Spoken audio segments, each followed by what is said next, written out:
ประโยชน์อันยิ่งใหญ่ขอนอบน้อมอย่างพระธรรมมาด้วยความเคารพและขอเจริญสุขสวัสดีมายังพ่อออกแม่ออกศรัทธาอันมีพ่อมอนแม่มอนพ่ออุ้ยแม่อุ้ยพี่ป้าน้าอาโยมพ่อโยมแม่ท่านผู้ฟังผู้มีบุญทุกท่านติดตามรับฟังธรรมะยามแรงทางสถานีวิทยุเพื่อการศึกษาพระพุทธศาสนาและวัฒนธรรม 104.5 เมกะเฮิรตซ์โดยการส่งลิงก์สัญญาณไปณที่ตั้งสถานีวิทยุคือวัดไฟหินตำบลสุเทพอำเภอเมืองจังหวัดเชียงใหม่โดยความเมตตาธรรมของผู้อำนวยการใจดีคืออาจารย์พระครูสมุวิศวัตวรกิจโจเจ้าอาวาสวัดไฟหินผู้มีความมุ่งมั่นในการเผยแผ่หลักธรรมคำสอนขององค์สมเด็จพระสัมมาสัมพุทธเจ้าโดยมอบหมายพระสงฆ์องค์เจ้าที่โดยมอบหมายตนตัวของอัตมภาพพระครูไพศาลสุตกรเจ้าอาวาสวัดทุ่งป่าเก็ดตำบลหนองหานอำเภอสันทรายจังหวัดเชียงใหม่ออกในนามคณะสงฆ์จังหวัดเชียงใหม่และในนามคณะสงฆ์อำเภอสันทรายฝ่ายเผยแผ่อันมีท่านพระครูพิพัฒน์ศิระสังวรรองเจ้าคณะอำเภอ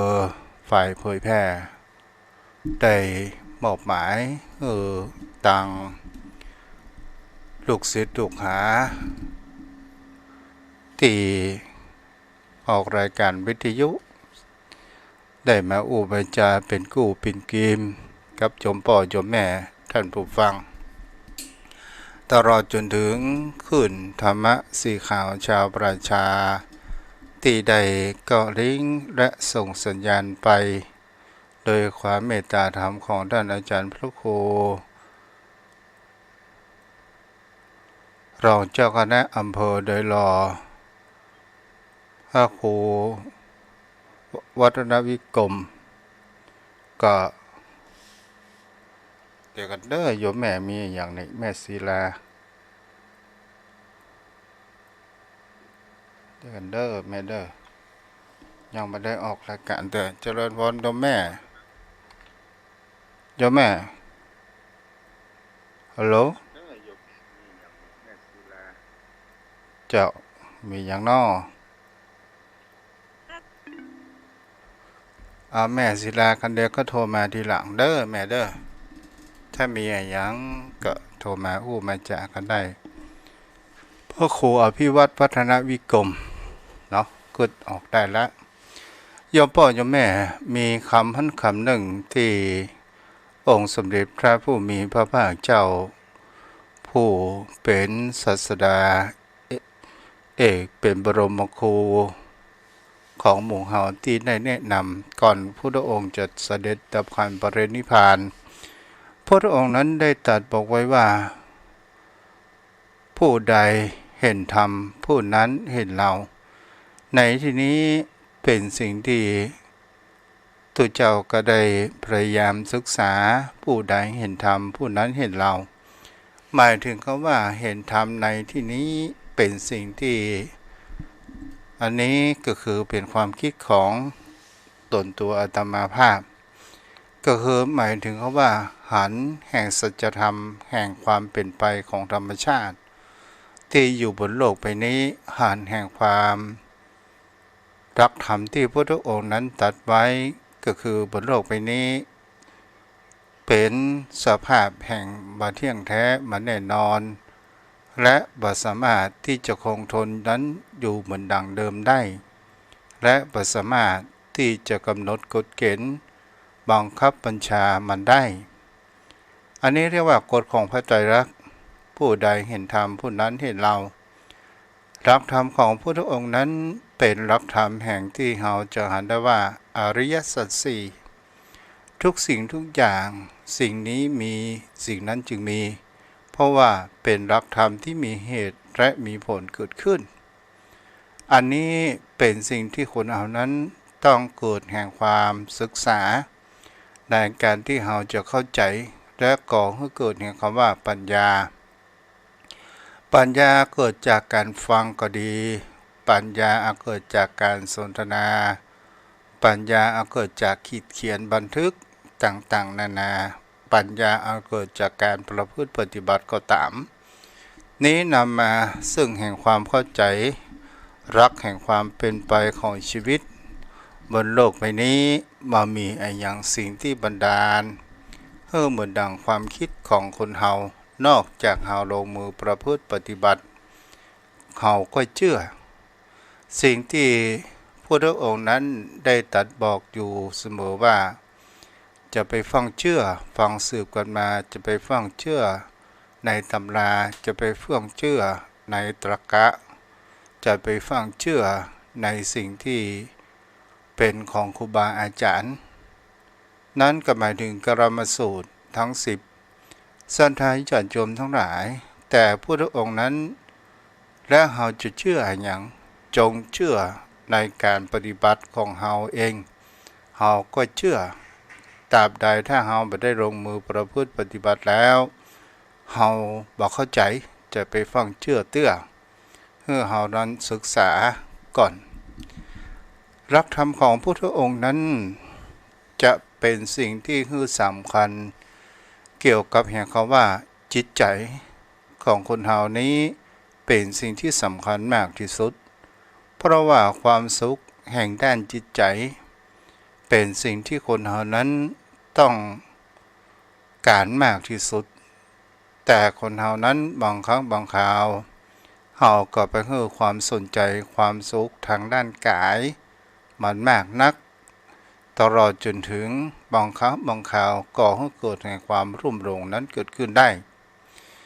วันนี้ตนตัวของทุกเจ้าจะได้ถึงธรรมะที่หลวงปู่ชาได้เขียนในเรื่องของเขาว่าน้ำไหลนิ่งเป็นสิ่งที่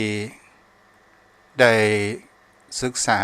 ได้อ่านแล้วเกิดแห่งความประทับใจอยากจะให้โยมพ่อโยมแม่นั้นได้รู้ในหลักธรรมที่หลวงปู่ชาได้เอามาเขียนและ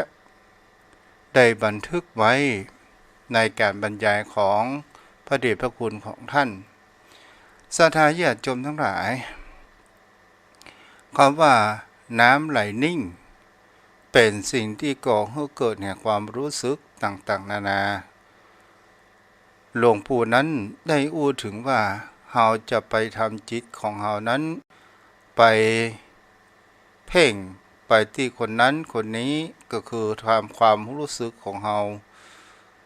ความรู้สึกคล้ายๆกับตัวของเฮานั้นอยู่นั่งบนภูเขาหรืออยู่ในป่าแห่งหนึ่งโดยคนเดียว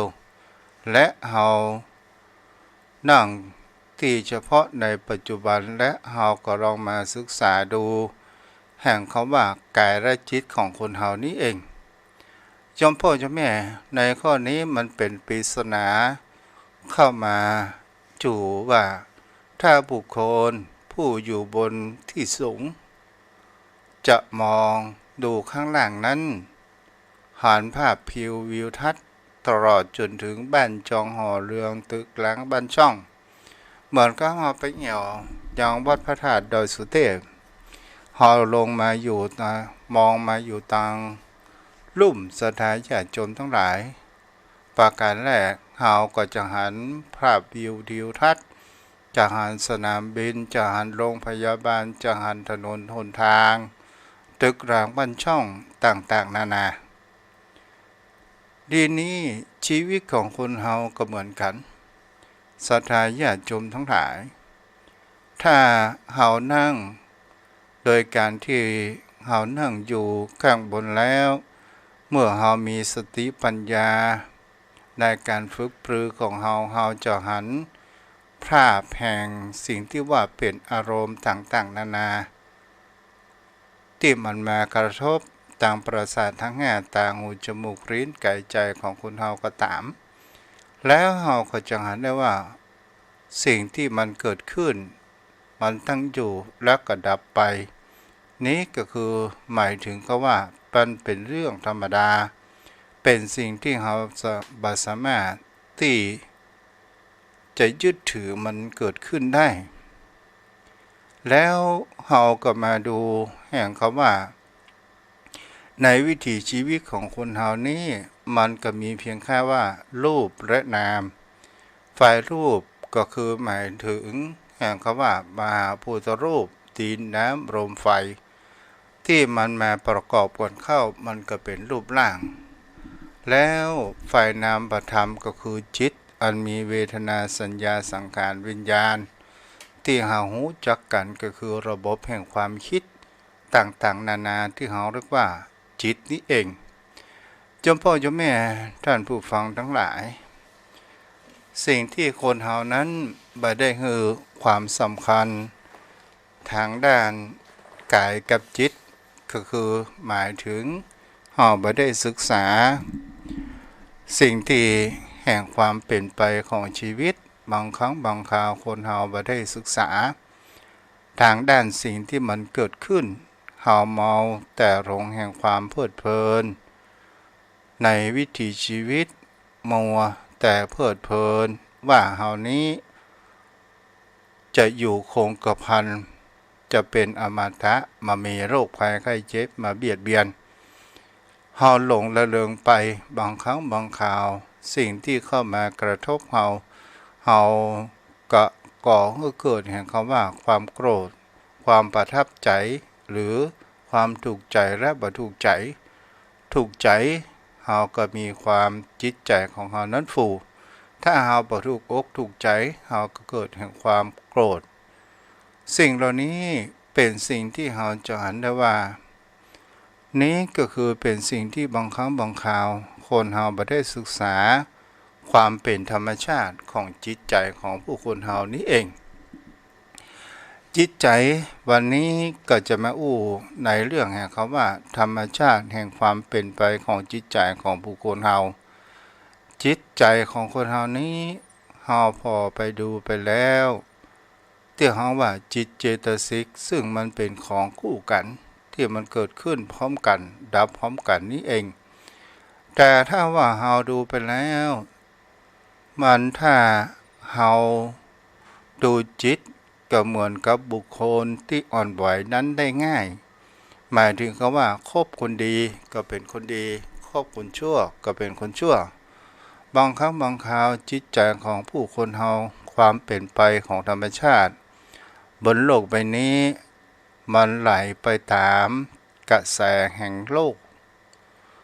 ก็หมายถึงคำว่าโลกใบนี้เต็มไปด้วยกิเลสตัณหาโลกใบนี้มันเป็นสิ่งที่มีอย่างเป็นกิเลสตัณหานั้นก็คืออารมณ์แห่งความปรารถนาน่าใคร่หรือว่าสิ่งที่มันเป็นกรรมคุณต่างๆนานาชมพ่อชมแม่ท่านผู้ฟังทั้งหลายเฮาก็ลองดูพิจารณาดูสังเกตว่าโลกใบนี้เนี่ยถ้าเฮามาเอาหลักธรรมของพุทธองค์มาตั้งไว้เฮาจะเห็นได้ว่าถ้ามามีศีลธรรมมามีธรรมะคนบนโลกใบนี้มันก็มีแต่ความแข่งแย่งชิงดีชิงเด่นเอารัดเอาเปรียบประหัตประหาร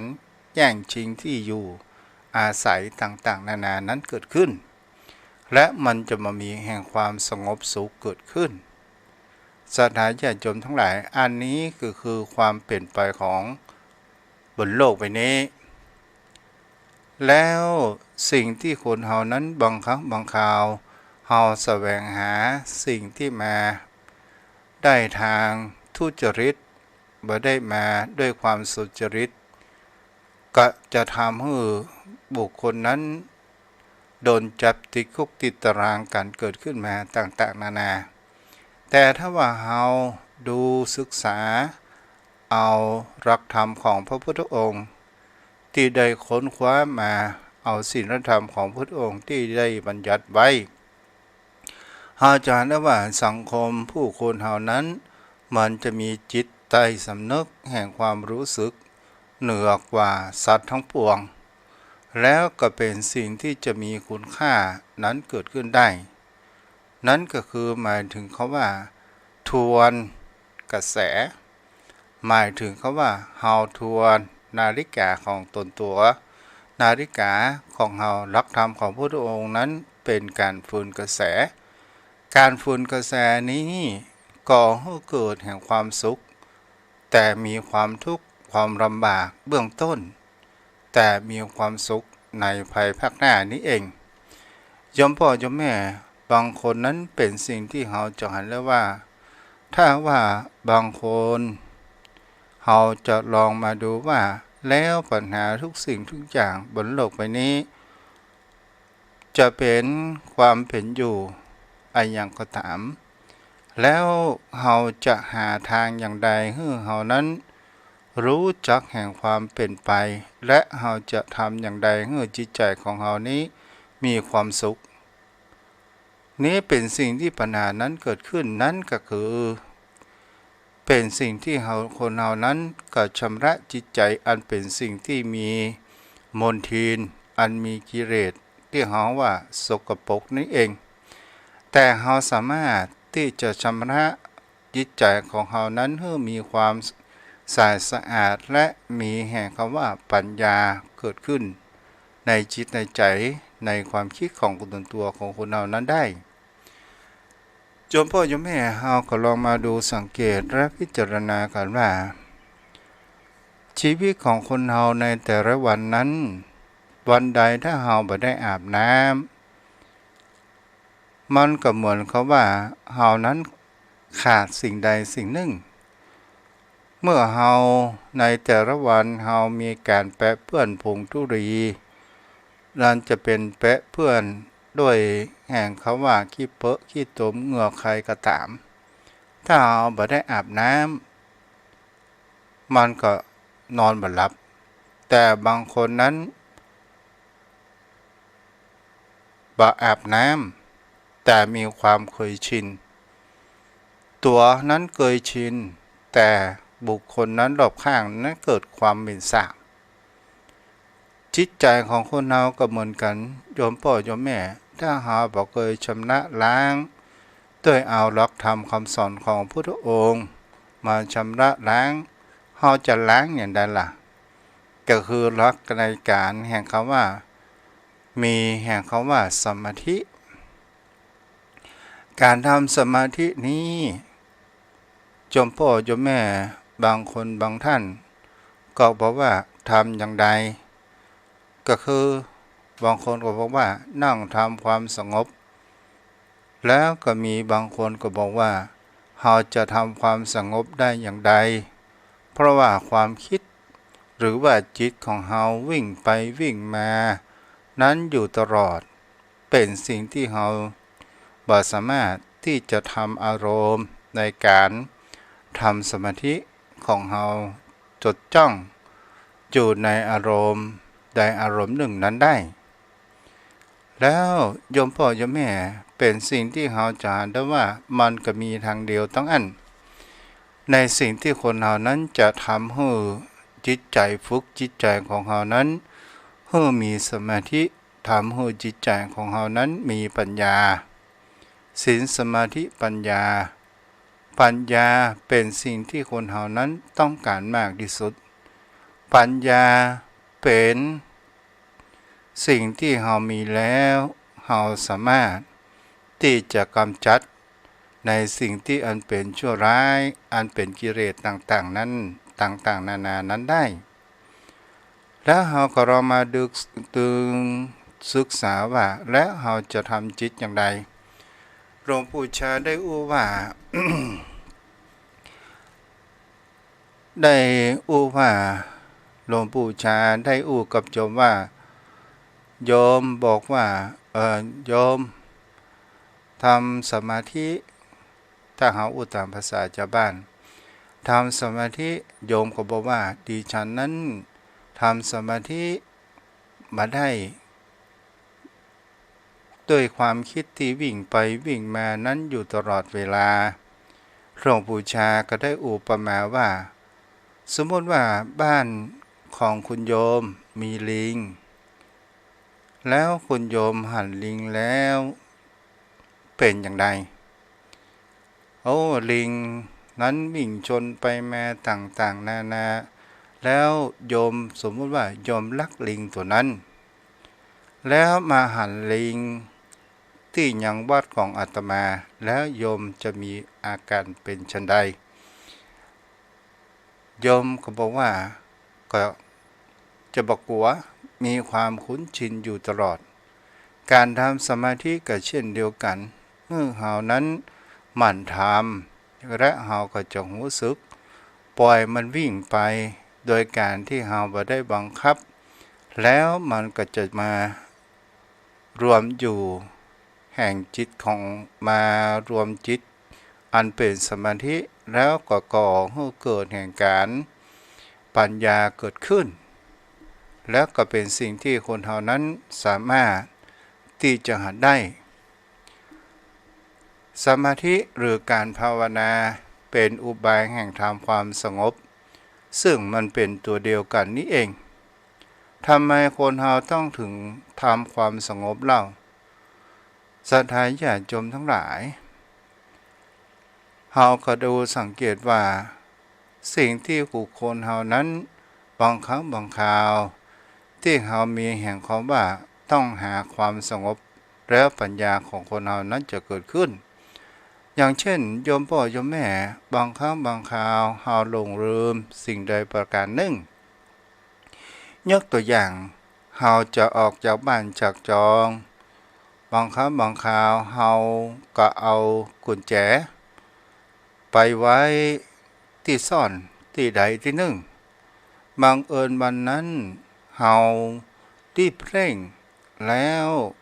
เฮาลืมล็อกกุญแจแล้วต่อมามีคนลูกก็ได้ล็อกกุญแจไว้หรือว่าโยมแม่โยมพ่อโยมแม่วันนั้นล็อกกุญแจและก็เอาไว้ที่เก่าแล้วตกมาแห่งวันหนึ่งรีบฝังล็อกกุญแจแต่เอาติดตัวไปตัวแล้วก็กลับมาถึงบ้านและก็มีความคิดในสัญญาดังเดิมว่ากุญแจมันต้องอยู่ที่ซ่อนแต่ลืมนึกว่าติดตัวเอาไว้ก็เลยมีความโวยวายมีความเข้าใจผิดว่ากุญแจกูเอาซ่อนไว้ที่นี่แล้วมันหายไปที่ไหนโยมพ่อโยมแม่ก็เริ่มที่จะห้องลูกห้องหลานมาว่าเสาะหากุญแจของแม่กำเอาไปเอามาเป็นว่ามีในกระเป๋าเสื้อของโยมแม่นั่นเองปัดไปปัดมาใจตั้งกิ้งวินี่ละนี่เรียกว่าความรู้ผิดหรือว่ามีความคิดผิดเนี่ยมันก่อให้เกิดแห่งความทุกข์มันก่อให้เกิดแห่งความกังวลวนไปวนมาบางครั้งบางคราวเฮาใส่แว่นตาแล้วเฮาอ่านหนังสือซับเสร็จเรียบร้อยเฮาเอาแว่นตาขึ้นบนหัวแล้วเฮาจะอ่านหนังสือแห่งครั้งหนึ่งเฮาก็ไปเซาะแว่นตาเอาไปเอามากับแว่นตามันก็มีบนที่หัวเฮาวนไปวนมากูเอาวางไว้ที่นี่แต่วนไปวนมาแม่เซาะยังเซาะแว่นตานะเขาแว่นตาแม่มีบนหัวเนาะนี่แหละเพราะว่าความคิดผิดมันก็ก่อให้เกิดแห่งความกังวลและวุ่นวายต่างๆนานานั้นเกิดขึ้นในวิถีชีวิตของคนเฮาในการทำสมาธินั้นมันก่อให้เกิดแห่งความสงบและก่อให้เกิดปัญญาเกิดขึ้นแล้วเฮามาพอดูแล้วเนี่ยในวันแต่ละวันในชีวิตของคนเฮานี้เนี่ยมันผ่านเรื่อง ราวต่างๆนานาเกิดขึ้นทั้งดีใจและเสียใจทั้งสมหวังและบ่สมหวังทั้งมีความโกรธทั้งมีความโลภและมีความหลงบางครั้งบางคราวก็บ่โกรธบ่โลภบ่หลงต่างๆนานาเกิดขึ้นในวิถีในชีวิตแต่ละวันโยมพ่อโยมแม่ถ้าเราได้ทำสมาธิก็จะทำให้จิตใจของเรานั้นเกิดแห่งความสงบนอนหลับง่ายแต่ถ้าว่าเราบ่ทำสมาธิเราก็นอนหลับยากและจิตใจของเรานั้นก็บ่สงบการทำสมาธินี้ก่อให้เกิดปัญญาถึงจะเป็นความสงบเพียงแค่ชั่วครั้งชั่วคราวเหมือนดั่งหินทับหญ้ามันก็หมายถึงว่าความสงบนี้บ่ได้กำจัดกิเลสแต่มันเป็นคณิกะสมาธิเพียงแค่ชั่วคราว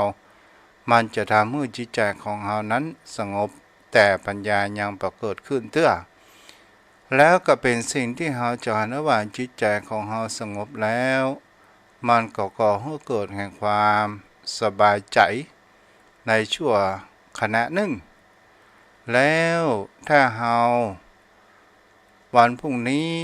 เราตื่นขึ้นมาเราก็จะมีผจญเรื่องราวในแต่ละวันและเรากลับมาบ้านทำสมาธิมันก็ก่อให้เกิดแห่งความสงบแต่ปัญญาแทงตลอดนั้นยังบ่เกิดขึ้นเตื้อเมื่อเราอยากจะมีการแทงตลอดเกิดขึ้นหมายถึงก็ว่ารู้สัจธรรมขององค์สมเด็จพระสัมมาสัมพุทธเจ้าเพื่อที่จะกำจัดกิเลสให้มันเบาบางลงไปเหลือสัก20-30%หรือ50%ก็ตามถ้าเราทำแล้วเราจะมีปัญญาหมายถึงเขาว่าเราทำบ่อยๆแล้วเราก็จะเห็นได้ว่าเราจะดูอารมณ์ของเราที่มันเข้ามากระทบทางด้านประสาททั้ง5หรือว่าประตูทั้ง5ทางตาหูจมูกลิ้นกายและส่งถึงจิตใจของคนเราโยมพ่อโยมแม่และเราก็จะพอดูเมื่อเราดูแล้วเรามีปัญญาเราก็จะดูว่ามันไปเป็นอย่างนั้นเป็นเช่นนั้นแล้วเราก็จะเห็นได้ว่ามันบ่คงที่มันเกิดขึ้นแล้วก็ดับเกิดขึ้นแล้วก็ดับมันบ่มีความจีรังและยั่งยืนเกิดขึ้นนี่ละก็ตามเมื่อเรานั้นเกิดแห่งความว่าแยกแยะปัญหาในวิถีชีวิตและเราจะมองในหลักธรรมของพระองค์เป็นหันว่าเข้าถึงเข้าใจในความเป็นไปของธรรมชาติว่ามันเป็นเช่นนั้นเองแท้ที่จริงแล้วมันเกิดขึ้นแล้วก็ดับไปมันก็เป็นเช่นนั้นถ้าเราเมาไปยึดมั่นถือมั่นเราปล่อยวางอารมณ์มันก็จะมีแต่ความทุกข์เหมือนกับว่าตัวของเรานั้นสกปรกและบ่เคยอาบน้ำจิตใจก็เช่นเดียวกันถ้าเราพอกพูนไปด้วยในเรื่องอันเป็นความโกรธก็ตามความโลภก็ตามความหลงก็ตามแล้วมันจะคอยเปาะในแห่งจิตใจของเรานั้นเกิดขึ้นโดยการที่เราปล่อยมันผ่านและเราบ่ได้ชำระด้วยสมาธิหรือภาวนามันก็จะมักหมมไปประการเช่นนั้นแล้วมันจะก่อเกิดอีกอย่างเรียกว่าความเครียดสะสมตามภาษาวิทยาศาสตร์สมัยใหม่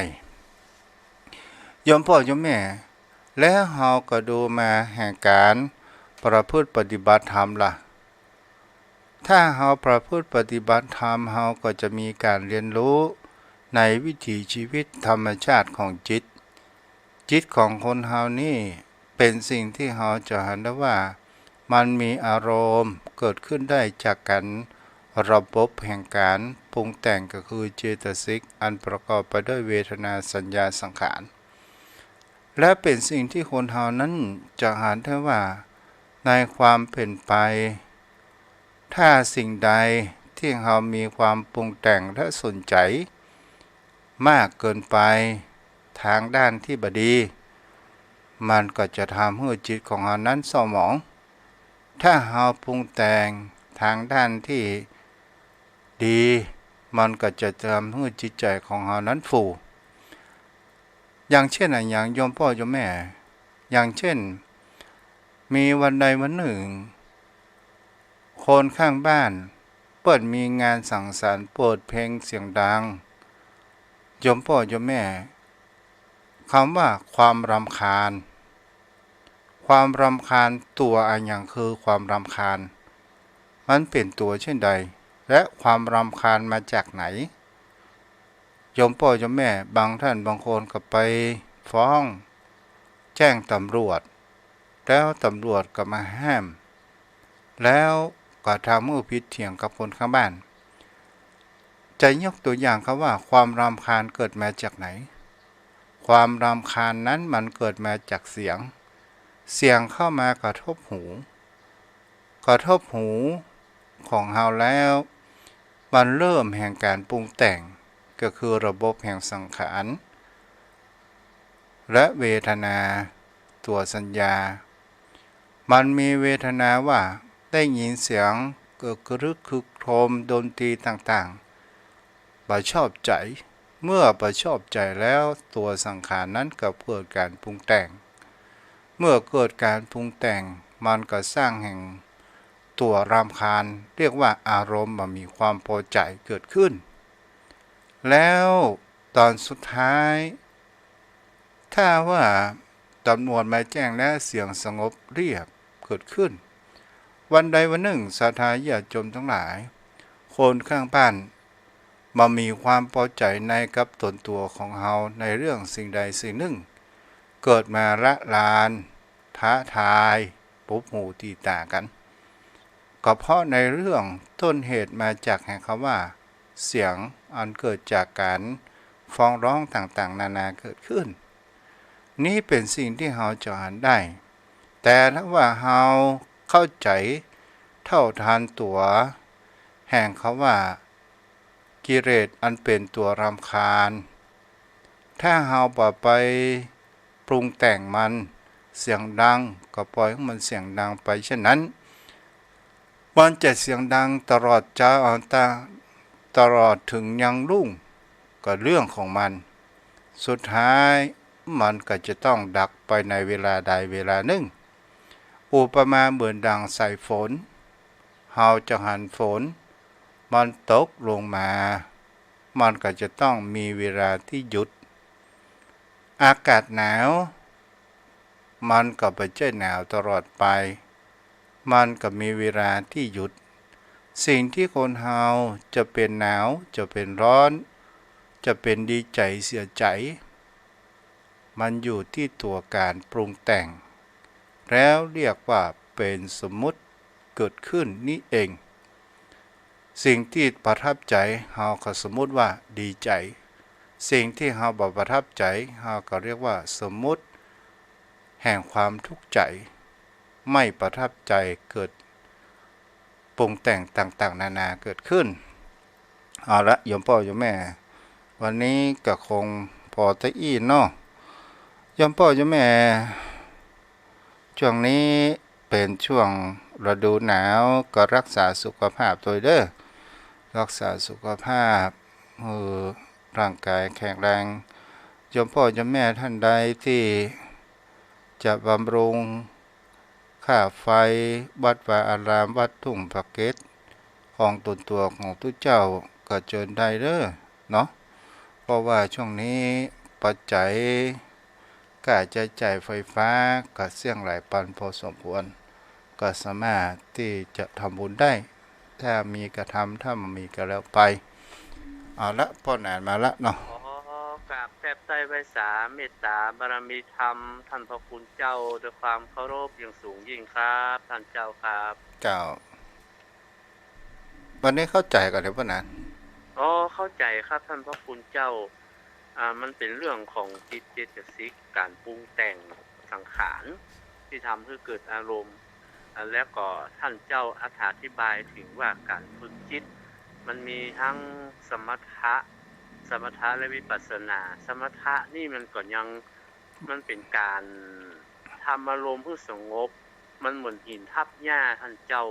แต่ว่ามันยังบ่เป็นทางแห่งทางหลุดพ้นเตื้อถ้าเฮาบ่ทำปฏิปต่อมันเหมือนหินทับหญ้าตรงที่ว่า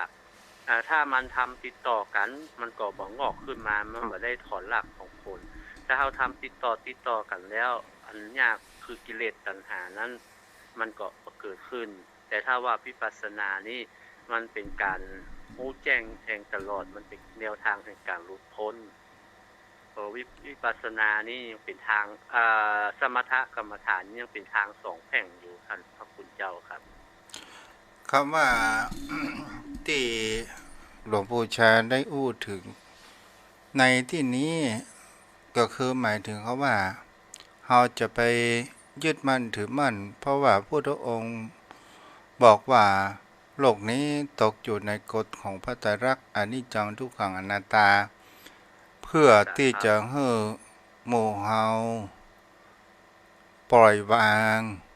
ไปตามความเปลี่ยนไปของธรรมชาติว่าโลกใบนี้มันมามีอย่างที่แน่นอน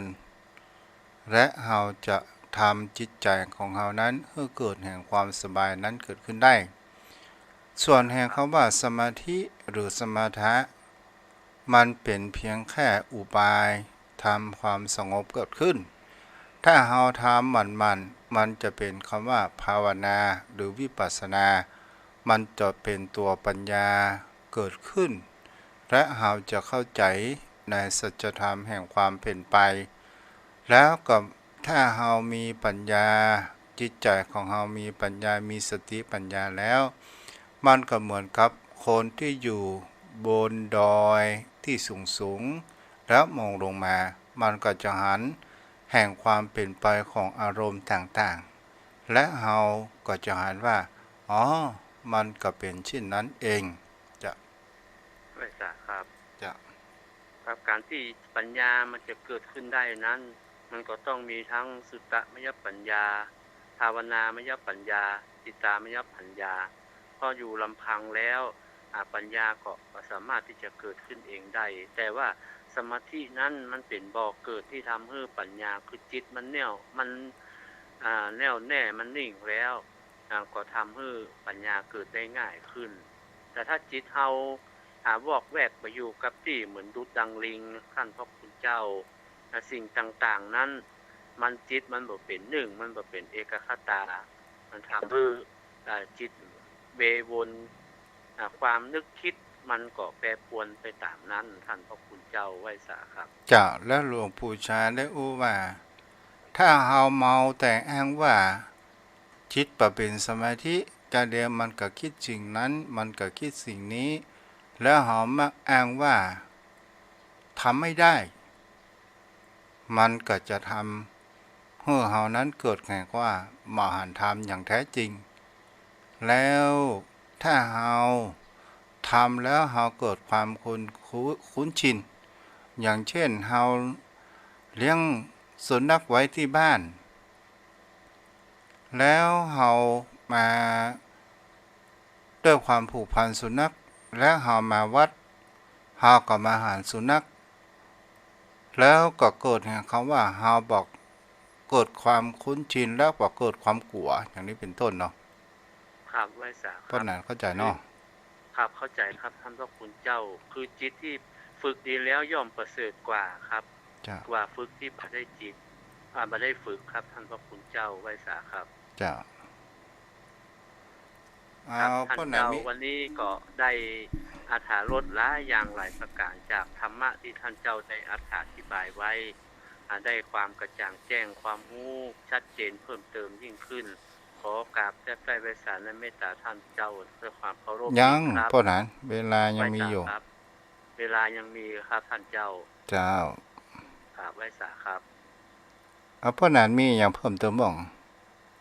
ก็ชัดเจนดีแต่ว่านี่มันเป็นขั้นปริยัติแต่ว่าสิ่งที่จะได้ประโยชน์ส่วนที่ผลนั้นก็ต้องพึงมาปฏิบัติท่านเจ้าได้ปูพื้นฐานแนวทางไว้แต่การปฏิบัตินั้นอยู่ที่ตัวของผู้ฟังที่จะพึงนำมาปฏิบัติ โอ้ถึงว่าการ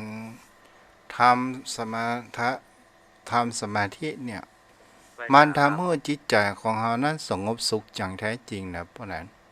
ครับเป็นเช่นนั้นครับท่านเจ้าคือจิตที่มันว้าวุ่นนะครับ มันมีความเศร้าหมองอยู่ในตัวของมัน แต่ว่าจิตที่สงบดีแล้วท่านพระคุณเจ้าสมาธิมันเกิด เมื่อสมาธิมันเกิดและปัญญามันเกิดได้ง่ายดังนั้นถ้าผู้ใดที่มีสมาธิจะกระทำจะพูดจะคิดอย่างนั้นมันตั้งอยู่พื้นฐานแห่งความที่แห่งความเป็นจริงครับท่านพระคุณเจ้ามันมีอารมณ์อย่างอื่นเข้ามาแทรก โอ้ พิจารณา โอ้ถึง ไปตาม ใน เรื่อง หลักการทำสมาธิเนี่ย ที่ประสบการณ์ของทุกเจ้าเนี่ย มันจิตมันจะแบบวิ่งไปรับอารมณ์สิ่งที่มันได้ยินก็ตาม ไว้สา ได้ ครับ มาก่อให้เกิดนำคาญก็ตาม มาได้ยินแล้วจิตใจทั้งมันก็จะปรับปรุงแต่ง มันก็ได้ยินเฉย ได้ยินสักแต่เพียงว่าได้ยินนะท่านเจ้า ๆเจ้ามันปรับ แต่ ปรุง เมื่อ แต่ง ให แล้ว ม่ๆมันเป็นธรรมชาติของจิตท่านพระคุณเจ้า โอ้ ไว้ ใหม่ สา ๆนี่มันเป็นเรื่องของธรรมชาติหน่อยที่มันวิ่งไปวิ่งมานี่แหละ มันเป็นอาหารของเปิ้นเนาะท่านเจ้าที่ จ้ะ มันมาอยู่กับ แต่ ที่ เฮาก็ปล่อยมัน ไว้สาครับ แต่ของเฮามีสติอยู่ในลมหายใจของเฮาเขาออกเนาะพอสิ่งใดสิ่งหนึ่ง โดยการที่เอาสติของเฮาส่วนตัวจิตเนี่ยปล่อยมันวิ่งไปสักพักหนึ่ง ถ้าเฮาทำวันนี้ได้สัก5 นาที วันสัก5 นาที4-5 วันต่อไปเฮาก็เมื่อจิตของมันวิ่งไปวิ่งมามันก็เหนื่อยแล้วมันก็เริ่มจะมาหาตัวสติพอดีเนาะมาอยู่กับตัวของเฮาเป็นเรียกว่าเอกคตา ครับไว้สาครับ เนาะ มันเหมือนอุปมาเหมือนว่าเหมือนวัวหรือลิงที่เฮามัดติดหลักไว้เมื่อการเข้าส มั มาน ธิ มัน จะ แก้ ไป ความบ่สบายใจของเฮาได้นะเพราะนั้น ครับเบื้องต้นมันพูดถึงสมาธิเมื่อมันเกิดมันเป็นคณิธะก็จริง แต่ว่ามันมีปีติพองโตเบิกบาน แต่ถ้าทำบ่อยๆด้วยความปีตินี้มันก็จะนิ่งอยู่กับที่ขั้นแรกนี่มันไปตามธรรมชาติของมันเหมือนงัวที่ถูกมัดใหม่มัดติดลักแล้ว มันจะไปมันก็ยังมีลักมัดไว้ แต่ว่ามันเกยอยู่กับลักแล้ว เดี๋ยวมันก็นิ่งเองครับท่านเจ้าครับ ที่ครูบาอาจารย์บอกว่าหูจ้างพับหูงูแลบลิ้นเนี่ย มันก็หมายถึงเขาว่าอนิจจังน่ะความสุขมันเกิดขึ้นแวบเดียวมันก็ดี แม่สาครับ เฮาก็จะหันรักอนิจจัง ว่าทุกสิ่งทุกอย่าง มันสุขมันก็แวบเดียวทุกข์มันมีทุกข์แล้วมันก็จะต้องมีความสุขก็ด้วยปัญญาของคนเฮานี่เอง ที่ว่าเฮาจะปรุงแต่งไปทางด้านใด แม่สาครับ เจ้า แต่ที่เราหูเท่าทันนะท่านพระคุณเจ้า รู้เท่าทันของมัน ถึงแม้ว่ามันจะเป็นทุกข์แต่มันก็เป็นเรื่องธรรมชาติเป็นสุขมันก็เป็นเรื่องความธรรมชาติถ้าดูที่ความปรารถนาของอารมณ์คือทั้งอิทธารมณ์และอนิถารมณ์แต่มันเป็นเรื่องของธรรมชาติ มันก็ไปอยู่กับเฮาได้เมินนะท่านเจ้าครับ แต่คือเฮาอยู่อย่างมีความสุข ใช้ชีวิตอย่างมีความหมาย ไว้สาค เนาะ รับ อยู่กับมันคือได้ทุกข์มันก็อยู่กับเฮาบ่เมินสุขมันก็อยู่กับเฮาบ่เมินแต่เฮาพยายามอยู่กับมันให้ได้ ถ้าเฮาจะทำให้หลุดพ้นไปแต่เนี่ย มันก็จะต้องใช้เวลาขนาดพระพุทธองค์กว่าจะเป็นพระสัมมาสัมโพธิญาณเนี่ยใช้เวลาถึง4 อาสงไขยแสนมหากัปก่อนนะเนาะ ครับท่านเจ้าว่ามันเป็นการสะสมบารมีไว้ เพราะว่าเฮา บัสะสมบารมีไว้มันก็บ่เกิดมันก็อุปมาเหมือนต้นไม้นะท่านเจ้ากว่ามันจะได้ผลมันก็ต้องสะสมตั้งแต่เป็นเมล็ดแล้วก็งอกเงยขึ้นมาเป็นต้นแล้วก็มีการบำรุงรักษาจนกระทั่งว่าออกผลมาที่สุดทุกสิ่งทุกอย่างก็ใช้เวลาเหมือนกันโมท่านเจ้าไว้สาครับธรรมะหลวงปู่ชาได้อู้ถึงเขาว่าในการทำสมาธิของคนเฮาเนี่ยเฮาก็หันเหมือนมะม่วงจีมะม่วงตั้งแต่จ่อมันแล้วมันก็ติดผลเล็กๆแล้วเฮาก็เริ่มหันผลใหญ่แล้วมันก็สุกมันก็เหมือนการประพฤติปฏิบัติธรรมของคนเฮาเนี่ยเฮาทำสิ่งที่เป็นเล็กๆในการประพฤติปฏิบัติแล้วเฮาก็จะเห็นได้ว่ามันก็จะเริ่มโตและปัญญาของเฮามันก็จะเริ่มพอกพูนในสิ่งที่ดีๆนั้นเกิดขึ้นเมื่อมันสุกงอมแล้วก็หมายถึงว่าเฮาบางครั้งบางคราวเฮาจะไปถึงฝั่งอริยบุคคลหรือไม่นั่นก็อยู่ที่ตามการประพฤติปฏิบัติของเฮานี้เองเนาะได้สาครับตบะและความเพียรย่อมเป็นยอดของผู้ที่ได้ถึงธรรมถ้าผู้ใดมีตบะมีความอดทนมีความเพียรผู้นั้นก็จะได้ถึงธรรมได้บรรลุธรรมได้ง่ายครับแต่คนเฮาเนี่ยเพราะนั้นธรรมชาติของคนเฮานี่มันเสียอยู่อย่างมันจ้างคิดอุปสรรคปัญหาความกลัวไว้ล่วงหน้าก่อนมันอันตรายมากที่สุดคือมันเอาขวากหนามไปไว้ข้างหน้าโดยที่แบบมีมาแก้ไขเมื่อเห็นอุปสรรคแล้วก็บ่ทำแต่แท้จริงแล้วอย่างที่ท่านเจ้าว่าองค์สมเด็จพระสัมมาสัมพุทธเจ้าเพื่อก็ได้ผ่านพ้นขวากหนามมาได้เฮาก็เช่นเดียวกันมันก็ต้องเป็นอุปสรรคมีขวากหนามมีนิวรณ์เป็นปกติธรรมดาแล้วแต่ว่าเฮาหยุดชะงักเฮาขาดความเพียรเฮาขาดความตบะที่จะสามารถฟันฝ่าอุปสรรคไปได้ครับท่านเจ้าครับเจ้าอนุโมทนาเด้อพ่อนะหมดเวลาแล้วนะไว้สาท่านเจ้าด้วยความเคารพอย่างสูงยิ่งครับท่านญาติธรรมทุกท่านครับวันนี้เราได้ศึกษาธรรมะขอทุกท่านได้ถึงธรรมได้รู้ธรรมได้รู้แจ้งแทงตลอดตามบุญวาสนาบารมีที่เราได้สะสมและเราได้พึงกระทำอาศัยตบะความอดทนและความเพียรความวิริยะ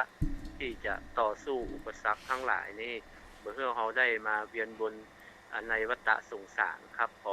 อบพระคุณทุกท่านครับสวัสดีครับอนุโมทนาเด้อพ่อนั้น ทำเถอะเด้อมันจะเป็นสิ่งที่ทำให้ความสบายใจของเฮานั้นเกิดความสบายใจเกิดขึ้นจะเป็นการไหว้พระสวดมนต์จะทำสมาธิก็ตามมันมีคุณค่าในพระธรรมคำสอนของพระพุทธองค์นี้จะเฮาจะหันได้ว่านี่ก็คือให้เข้าใกล้ถึงพระพุทธองค์เจริญพรแม่วลีกระสิมพันธ์โทรมาบอกโอ้นั้นไม่แซ่แนบติกะ0631639950วันนี้ผู้ติดตามมีแม่ครูกัญญาแม่ประกายพึกษ์มุนเจริญเนาะ0631639950วันนี้เปิดหลายนาทีเด้อเจริญพรพุทธการหลวงพ่อจะหลวงพ่อไว้สาเด้อไม่ค่อยดีอาจารย์มันเป็นยุของฉันเปล่าไม่รู้ก็ว่าไม่ได้ยินหลวงพ่อขึ้นไม่ยุเปล่ามันไม่ขึ้นไม่ค่อยดีเดี๋ยวก็ดังเดี๋ยวก็ไม่ดังอ๋อขึ้นกันข่าวหรือไฟหินเนี่ยอ๋อมันอยู่ไกลโยมพ่อโยมหลวงพ่อไอ้ส่งไฟหินหรือเปล่าของอาจารย์น่ะใช่ฮะใช่อ๋อทำไมเป็นอย่างนี้ไม่รู้มันเป็นวิทยุเปล่าไม่รู้ฮะได้ยินชัดบางทีก็ไปเลยไม่รู้นะไม่รู้แต่ยันก็ไม่ค่อยชัดเท่าไหร่จ้ามันเป็นบรรยากาศมั้งมันใกล้เข่าด้วยผมอ่ะบรรยากาศขาตั้งมันก็สูงอ่ะจ้าลมมันไหลล่องอย่างหลวงพ่อลมมันไหลล่องอ๋อแล้วมีฝนไหมนะอาจารย์ ไม่มีไม่มี อ๋อ หน้าหนาวนี่ลมล่อง ครับเย็นนั่งคืนนะ จ้าจ้า ใกล้สว่างแล้วหนาวอ่ะจ้ะ รักษาสุขภาพตัวเด้อหลวงพ่อเด้อ มาตรการครับผมไม่ค่อยดีร่างกายมัน77อ่ะ อ๋อหนมโยอย่าคิดมาก 77อายุอย่างนั้นก็ยังไม่ถึงดีนะ อืม ตุลาเดือนเนี่ย เลี้ยงมันไปสังขารน่ะเลี้ยงมันไป เออ จ้า อุ่นกุนเย็นนะอาจารย์มันไม่ค่อยปกติอ่ะมันเหมือนตะเก่าแล้ว จ้ามาธรรม มาตร ชาติ การครับมาหา เจ้าบนรักษาเด้อ0631639950ก็อยู่เป็นกู้โยมพ่อโยมแม่ เจริญพร เจ้ากับมนัสการเจ้า เจ้าแม่อยู่ไหน วันนั้นนาท่านั้นเตดอ่ะโอ้ยังมาม่วนแต่ม่วนว่า ที่ไหน เสียงก็ม่วนฮะ ที่ไหน อุ้ยก็ท่านเตดวันนั้นรู้ใจกะ ที่ไหนนะแม่ ฮะ ที่ไหน ก็นอกวิทยุเนี่ย อ่า ม่วนนะ จะม่วนก็ม่วนอ่ะโมโห ม่วนแท้น่ะ ให้โทรไปหลายเตือละอันทีนี้ตามในโทรศัพท์มันบ่มี จะเป็นหยังแม่ โอ้มาถามนี่เตดม่วนแต่อีบ่ อ๋อวันนี้ต้องเติมกันเทศเด้อแม่เด้อ ก้อนไก่ก็เติมกันนี่มันไก่เกินอะก้อนปีนไปกันนะท่านหิมมันลานเนี่ย แม่เลี้ยงม่วนปีนอยู่เนาะ ไก่ฟังถึงวัดอ่ะ หนาวก็แม่ช่วงนี้อ่ะตามเมืองฟังอ่ะ เจ้า หนาวก็ หนาวกะแม่ อ๋อหนาว อะมันจะหนาวมาเจ้า กลางบ่เหลืองเต้อเนาะ เออ ที่เลยแม่ เออก ลางบ่เหลืองเต้อเนาะ เหลือง จะ มีเหลืองเด้อตั้งนี้นะ กะ เพิ่มใจอยู่ดอยเก่าอ่ะ อ๋อ ดูรูป จะ เออ เจ้าบุญรักษาได้แม่เด้อ เจ้า จะอ้าวใครจะโทรมาก็โทรมาได้เด้อ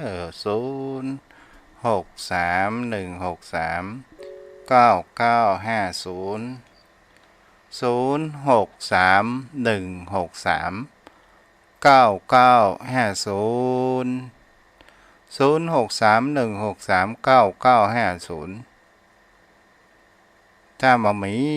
ใครจะลงแล้วเด้อ โยมพ่อโยมแม่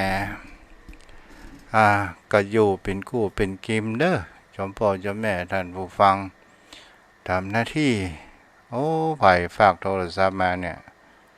เบอร์ศูนย์อย่างเนี่ยโทรเข้ามาได้เด้อ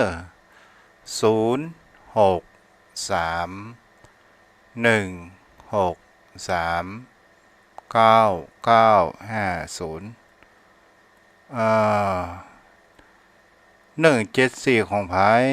ที่พยายามติดต่อมาบ่มีเส้นทางโทรก้าหรือว่าโทรแย่มาหมูเนาะ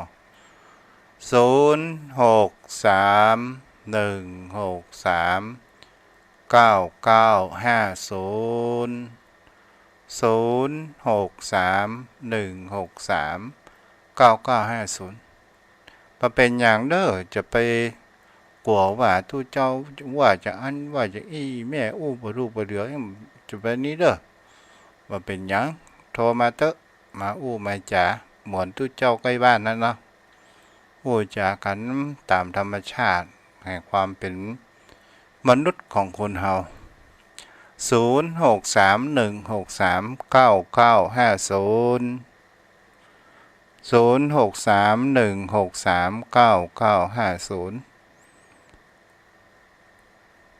โยมพ่อโยมแม่ท่านใดอยากจะทำบุญแสงสว่างก็สามารถที่จะทำบุญได้เด้อ ดอกไม้โทรมาก็ได้เนาะตามกำลังของโยมพ่อโยมแม่ถ้าบ่มีก็อนุโมทนาสาธุและขออนุโมทนากับโยมพ่อโยมแม่ผู้รับฟังที่ฟังกันมาตั้งแต่แรกเดิมตลอดจนถึงผู้ฟังใหม่ก็ได้ฟังแล้วเกิดแห่งความคิดใหม่ๆบางครั้งบางคราวได้ย้ำความคิดเดิมๆได้เกิดแห่งความเชื่อมั่นเนาะเจริญพรแม่ สาธุ จ้า โยมฟังอยู่โยมแม่ฟังอยู่นะเจ้า อ๋อจ้า เมืองฝางกลางมาเหลือง แต่ว่า ปีแล้วก็ถามว่ากลางเหลืองปีนี้ก็ถามว่ากลางเหลืองมันมาเหลืองแล้ว บัดเหลืองแล้วเนาะ มันเป็นประวัติของเมืองฝางไปแล้วดู เจ้า หนาวก็แม่ต้องพูดน่ะ มะนาวเจ้าหนาวเมื่อเจ้าน้อยเดียวแม่ยังใส่เสื้อแขนสั้นอยู่เลย อ๋อ อากาศพอดีปานกลางนะแม่เนาะ เจ้า มักอี้อะเนาะแม่เนาะ หน้าบ้านก็ยังใส่เสื้อแขนสั้นอยู่เลย โอ้ อากาศมักอี้มักปอเจาะเหมาะเนาะ เจ้า เจ้าดีละอนุโมทนาเด้อ พอดีสาธุเจ้าสา เจ้า ธุ ฟังแล้วเป็นจังได้พ่อวันนี้เนี่ย ฟังแล้วก็ฟังชัดเจนดีอะเจ้า จ้า ได้สาระคติดี เจ้า แม่ชอบฟังคตุเจ้าน่ะ แต่กัน ฟั เนาะ งทุกรายการทุกตนทุกองค์ เจ้าเจ้า เจ้า อนุโมทนาเด้อแม่ที่รับฟังกัน สาธุ เจ้าเอาละโยมพ่อโยมแม่เวลาหมดพอดีเด้อ6 โมงพอดี วันพุธก็มาพระกันใหม่ ขออนุโมทนาบุญกินปุญตานรักษาอายุวโนสุขังพระลัง